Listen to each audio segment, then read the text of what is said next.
Hello friends, कैसे हैं। आज का इस सेशन आपके लिए काफी इंफॉर्मेटिव होने जा रहा है, क्योंकि इस सेशन में हम डिटेल से डिस्कस करने वाले हैं एमएससी के साथ या एमएससी के बाद सीएसआई नेट एग्जाम और गेट एग्जाम को क्वालिफाई करने का स्टूडेंट्स को क्या क्या बेनिफिट रहता है, इन एग्जाम्स के क्या क्या एडवांटेज रहते हैं और कौन सी एग्जाम आपको क्वालिफाई करना ज्यादा बेनिफिशियल हो सकता है। इसको लेकर हम स्टेप बाय स्टेप डिटेल से चर्चा करने वाले हैं, तो सेशन को बिना स्किप के लास्ट तक जरूर वॉच करना। तो सबसे पहले स्टूडेंट्स हम बात करते हैं सीएसआई नेट एग्जाम को लेकर। ये एग्जाम स्टूडेंट्स आपके लिए 3 कैटेगरीज के लिए कंडक्ट होता है, जिसमें स्टूडेंट्स आपकी 3 कैटेगरी रहती है। सबसे टॉप पे रहती है आपकी जेआरएफ, उसके बाद आपका नेट एग्जाम लेक्चरशिप के लिए रहता है और आपका PhD only. High cut off वाली कैटेगरी है वो स्टूडेंट्स आपकी जेआरएफ है। अगर आप जेआरएफ को क्वालिफाई कर लेते हैं, इसका क्राइटेरिया, इसकी कट ऑफ आप क्वालिफाई कर लेते हैं, तो नीचे की जो 2 कैटेगरीज आपकी लेक्चरशिप के लिए नेट और आपका पीएचडी ओनली, ये ऑटोमेटिक आपका क्वालिफाई हो जाता है।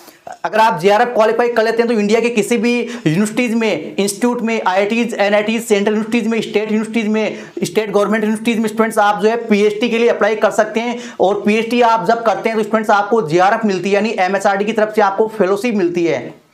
ये स्टूडेंट्स आपका फेलोशिप अमाउंट रहता है। इसके साथ ही 2 साल के बाद आपका जो फेलोशिप है, जेआरएफ है, वो सीनियर रिसर्च फेलोशिप में आपका कन्वर्ट हो जाता है। और साथ स्टूडेंट्स अगर आप जेआरएफ का क्राइटेरिया, जेआरएफ का कट ऑफ क्वालिफाई कर लेते हैं तो पीएचडी के दौरान आपको ना केवल फेलोशिप मिलता है एमएचआरडी की तरफ से, बल्कि स्टूडेंट्स आप कहीं भी सेंट्रल या स्टेट बॉडीज में रिक्वायरमेंट निकलती है असिस्टेंट प्रोफेसर के लिए, लेक्चरशिप के लिए, स्टूडेंट्स आप जो है उसमें अप्लाई कर सकते हैं, चाहे स्टेट गवर्नमेंट हो किसी भी स्टेट में या आपका सेंट्रल गवर्नमेंट के कोई भी इंस्टीट्यूट हो, यूनिवर्सिटीज हो, उनमें स्टूडेंट्स आप एज असिस्टेंट प्रोफेसर के लिए अप्लाई कर सकते हैं जब भी रिक्वायरमेंट निकलती है। तो आपको इसमें यह भी बेनिफिट मिल जाता है, क्योंकि जो सेकंड नंबर पे कैटेगरी है वो इसी के लिए, लेक्चरशिप के लिए आपका जो नेट एग्जाम होता है। तो स्टूडेंट्स अगर आपका जेआरएफ हो गया तो जो नीचे की 2 कैटेगरीज है वो ऑटोमेटिक आपकी क्वालिफाई हो जाती है। तो स्टूडेंट्स अगर जेआरएफ का जो कट ऑफ है वो सबसे हाई होता है, उसके बाद स्टूडेंट्स आपका जो है नेट एग्जाम का कट ऑफ रहता है और सबसे लो कट ऑफ होता है स्टूडेंट्स वो आपका पीएचडी ओनली के लिए होता है। साथ ही स्टूडेंट्स हम बाकी 2 कैटेगरीज और गेट एग्जाम को लेकर भी डिटेल से डिस्कस करने वाले हैं। इससे पहले स्टूडेंट्स आपके लिए जरूरी इंफॉर्मेशन ये भी है,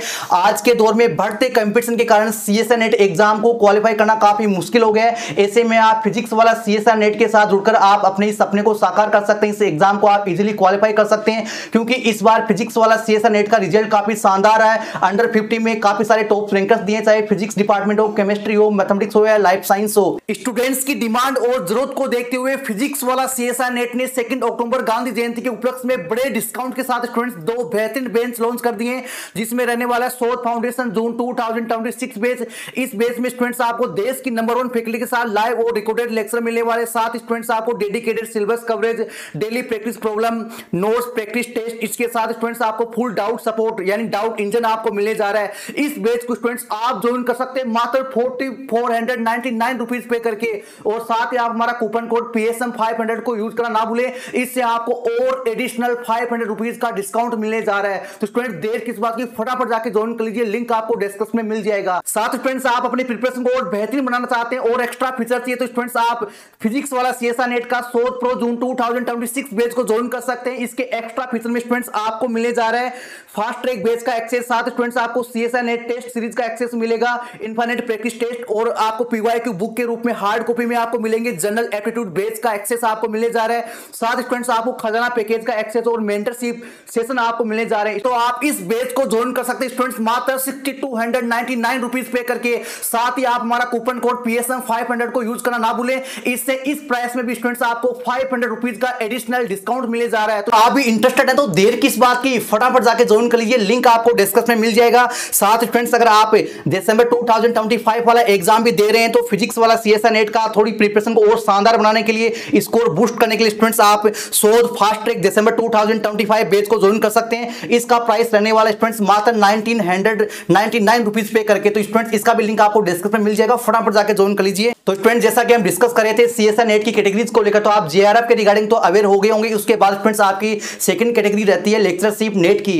तो आपकी जो जेआरएफ की कट ऑफ होती है उससे थोड़ी कम कट ऑफ आपकी रहती है नेट के लिए, लेक्चरशिप के लिए। तो अगर आप इसका कट ऑफ क्वालिफाई कर लेते हैं तो आपका जो नीचे वाला 3rd कैटेगरी है पीएचडी ओनली, उसका भी आपका ऑटोमेटिक हो जाता है। तो स्टूडेंट्स बात करें कि अगर आप केवल लेक्चरशिप के लिए नेट वाला क्राइटेरिया ही क्वालिफाई करते हैं तो आपको क्या क्या एडवांटेज मिलते हैं। तो स्टूडेंट्स इससे आप किसी भी स्टेट बॉडी या सेंट्रल बॉडीज में जो भी असिस्टेंट प्रोफेसर के लिए वैकेंसी निकलती है, लेक्चरर के लिए, कॉलेज लेक्चरर के लिए, स्टूडेंट्स आप उनमें अप्लाई कर सकते हैं। आप उसके लिए जो है क्वालिफाई हो जाते हैं स्टूडेंट्स। जैसे आप बीएड करते हैं तो आप स्कूल टीचर के लिए क्वालिफाई हो जाते हैं, वैसे स्टूडेंट्स आप नेट एग्जाम को क्वालिफाई कर लेते हैं।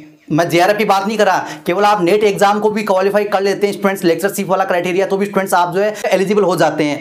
लेकिन स्टूडेंट्स आप पीएचडी भी कर सकते हैं, लेकिन पीएचडी करेंगे तो आपको जेआरएफ नहीं मिलेगी, क्योंकि जेआरएफ कब मिलेगी, फेलोशिप कब मिलेगी, जब आप जो है जेआरएफ का क्राइटेरिया क्वालिफाई करेंगे। हाँ, बहुत सारे आईआईटीज है, एनआईटीज है, कुछ इंस्टीट्यूट है, यूनिवर्सिटीज है, वो अपने लेवल पे स्टूडेंट्स अगर आप नेट एग्जाम के थ्रू भी पीएचडी के लिए अप्लाई करते हैं, उनमें तो स्टूडेंट्स आपको फेलोशिप मिलती है। लेकिन वो सारे इंस्टीट्यूट में, सारे यूनिवर्सिटीज में नहीं मिलती है, कुछ कुछ इंस्टीट्यूट पे डिपेंड करता है। ठीक है, तो ये स्टूडेंट्स आपको बेनिफिट मिलता है। नेट एग्जाम क्वालिफाई करते हैं और नेट एग्जाम के बेसिस पे भी आप पीएचडी कर सकते हैं और आपको फेलोशिप मिल सकती है। आईआईटीज, एनआईटीज या अच्छे रेपुटेड इंस्टीट्यूट से आपको जो है फंड होता है, उससे स्टूडेंट्स आपको फेलोशिप मिल जाती है स्टूडेंट्स। और कुछ कंडीशन में आपको गवर्नमेंट की तरफ से भी आपको फेलोशिप मिल सकती है स्टूडेंट्स। ठीक है, ये स्टूडेंट्स आपको बेनिफिट मिलता है। इसमें भी आपको 2 बेनिफिट मिल जाते हैं। ठीक है, पीएचडी भी कर सकते हैं, फेलोशिप मिलने की संभावना रहती है, लेकिन 100% श्योरिटी नहीं रहती है। साथ स्टूडेंट्स आप जो है असिस्टेंट प्रोफेसर के लिए अप्लाई कर सकते हैं।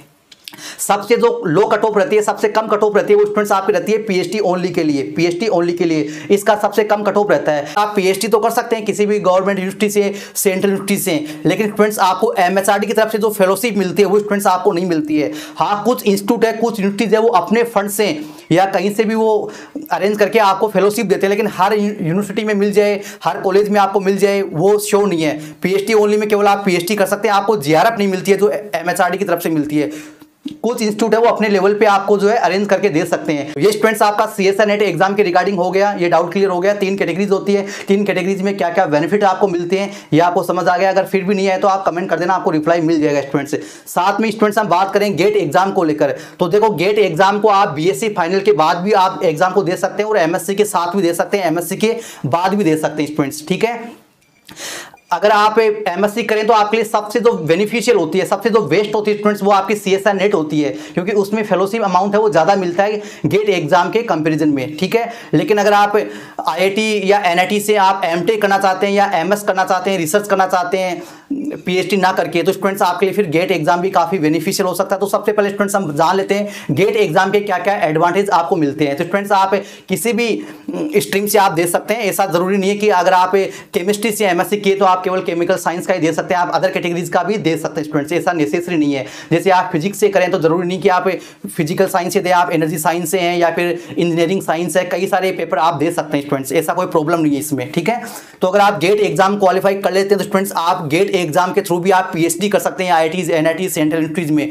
वहां पर भी स्टूडेंट्स आपको एमएचआरडी की तरफ से आपको फेलोशिप मिलती है, लेकिन कई कंडीशन में आपको जो सीएसआई नेट की तरफ से जो जेआरएफ मिलता है उसी कंपेरिजन में थोड़ा कम मिलता है। ठीक है, और कुछ कंडीशन में कुछ आईआईटीज, एनआईटीज में इक्वल रहता है। गेट एग्जाम के थ्रू आप पीएचडी में एनरोल हो चाहे सीएसआई नेट में हो, वो डिपेंड करता है इंडिविजुअल इंस्टीट्यूट पे।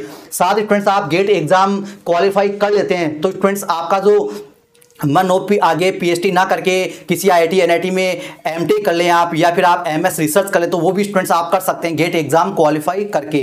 ठीक है, इसके साथ स्टूडेंट्स अगर आपकी रैंक थोड़ी अच्छी आती है तो आप पीएसयू जॉब के लिए भी अप्लाई कर सकते हैं, जो ओएनजीसी है या भाभा परमाणु अनुसंधान केंद्र है, एनपीसीएल है, ऐसे बहुत सारे पीएसयू हैं अपने, उन पीएसयू में भी स्टूडेंट्स आप जो है जॉब के लिए अप्लाई कर सकते हैं। लेकिन उसके लिए स्टूडेंट्स आपकी जो रैंक है वो अंडर 100 में, या आपकी कैटेगरी अगर रिजर्व है तो स्टूडेंट्स अंडर 200 में आपकी रैंक होनी चाहिए। अगर आप पीएसयू जॉब के लिए अप्लाई करना चाहते हैं गेट के थ्रू तो आपको रैंक थोड़ी अच्छी लानी होगी। तो स्टूडेंट्स आपको ये समझ आ गया, गेट एग्जाम के थ्रू आप पीएचडी में अप्लाई कर सकते हैं, इसमें भी स्टूडेंट्स आपको फेलोशिप मिलेगी, और गेट एग्जाम के थ्रू स्टूडेंट्स आप एमटेक कर सकते हैं, एमएस कर सकते हैं, या फिर आप इंटीग्रेटेड प्रोग्राम भी होते हैं एमटेक प्लस पीएचडी, वो भी स्टूडेंट्स आप कर सकते हैं। ठीक है, एमटेक करते हैं या एमएस रिसर्च करते हैं तो स्टूडेंट्स आपको टीचिंग असिस्टेंस भी आपको मिल जाएगा अपने आईआईटी, एनआईटीज में, यूनिवर्सिटीज में। साथ स्टूडेंट्स आपका जो है गेट एग्जाम क्वालिफाई होने पर आप पीएचयू जॉब के लिए भी अप्लाई कर सकते हैं स्टूडेंट्स। ठीक है, बाकी सीएसआई नेट एग्जाम अगर आप क्वालिफाई करते हैं तो उसमें नेट एग्जाम आपका हो गया, नेट तक का भी अगर आपका क्राइटेरिया क्वालिफाई हो गया तो आपको फिर वैकेंसी का वेट करना होता है कि सेंट्रल बॉडीज में या स्टेट